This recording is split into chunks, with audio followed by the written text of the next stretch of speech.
Part 3.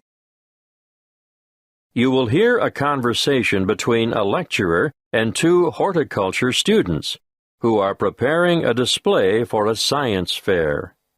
First, you have some time to look at questions 21 to 25.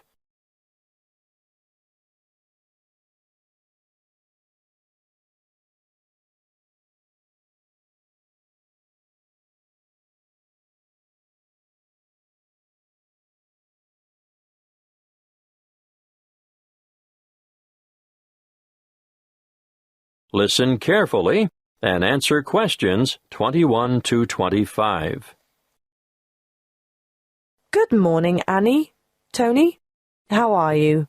Fine, thanks. Well, tell me what you have here. We thought we'd look at different methods of hydroculture. Uh-huh. In the true hydroponics method, the roots are bathed with water and nutrient solution, while support for the plant must be provided above the container. And alternatively? Alternatively, the plants can grow with their roots in a substratum, such as sand, vermiculite, or LECA granules. LECA stands for Lightweight Expanded Clay Aggregate, and vermiculite is… Thank you, Tony.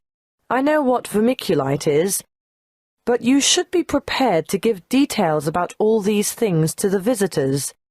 Can you explain what the advantage of LECA is over traditional soil? It's a natural product, manufactured from clay.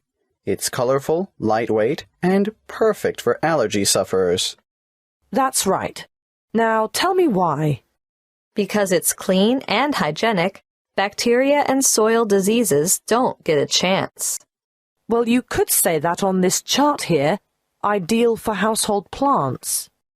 And we'll point out that the growing medium itself makes no contribution to feeding, which is provided in solution with the water. Good. Now tell me what you've got here. This is a simple version of the first method, using a wide-neck jar which we've filled with water and nutrients, leaving space at the top. As the roots need to be in darkness, we'll cover the sides of the glass with brown paper later. How did you get the plant through the cork? We made a hole through the center and cut the cork in half so we could fit it around the plant stem, and we padded the hole with cotton wool. Well, that's a good demonstration of the principle involved and ideal for a houseplant, but many people will want to see a wider application. What about more plants? We haven't quite finished the preparation yet, but over here you can see a bigger container. In fact, any wide container can be used, with the nutrient solution in the bottom, airspace above, and then we've made a rigid lid, and we've covered that with a layer of litter. What have you used for litter? We've used wood shavings. Untreated? Definitely. That's most important. You can use a variety of materials for litter, but obviously nothing toxic, and treated timber contains some nasty chemicals. So, if you're using sawdust or wood shavings, they have to be from natural timber. A good point. Yes, we'll make a note of that when we list possible ingredients for litter. Be sure to explain the purpose of the rigid lid. It's wire mesh, isn't it? And why the litter layer is important too. Well, the mesh is just a platform to keep the litter out of the water, and the primary function of the litter is to exclude light from the root space. Before you hear the rest of the conversation, you have some time to look at questions 26 to 30.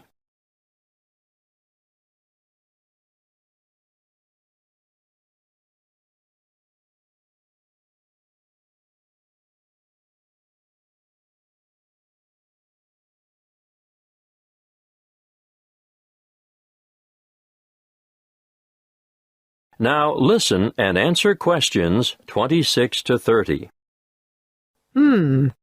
What you have so far is ideal for the home or office, but what about commercial applications? Well, we're going to demonstrate the nutrient film technique, which is popular with some commercial growers, particularly for the cultivation of crops such as runner beans and tomatoes. Producers would really like to see some innovation in the cultivation of potatoes and yams too, but obviously, this technique is only suitable for those crops which grow above ground. What about peas? Well, we found peas were awfully tricky to grow using this method, although we're still unsure as to the reason. Where's the exhibit? I don't see it anywhere. Well, that's because we haven't finished it yet, because we're going to have to procure some mature plants first. We didn't think far enough ahead to have started them off earlier, and when we do get them, we'll have to handle them carefully. Yes, because when our model is finished, you'll see how the plants are held in position by a plastic tube which almost encloses them completely and is quite loosely fastened around the stems. Yes. And the feeding or watering system? Well, it's a bit different. On a large scale like this, you need to have the food solution trickle down through the tubes. Yes, but the solution must also be rich in oxygen. And what? It just bathes the roots? That's one way of doing it. What's the other way? You can have the solution moistening a substratum of rock wool at the bottom of the container. Rock wool? It's the same as mineral wool. You know, a lightweight fibrous material, the kind of thing used for insulation. Or you can use a layer of paper fiber. Oh, yes. Something that has the capacity to absorb the solution, right? Well, you do need to experiment a little. For example, we tried coconut fiber, but it just didn't have the properties we were looking for. I see. In our display, you'll only see the basics, the kind of thing that can be done at home in the backyard. But commercial enterprises do need a lot more equipment, and the media used in substrata are constantly changing as new developments are made. The cost of upgrading is ongoing. And there's always the potential of outright failure when changing systems from one you know and understand to an innovative one. Of course, there's no room for guesswork in business. You have to try to get everything right first time.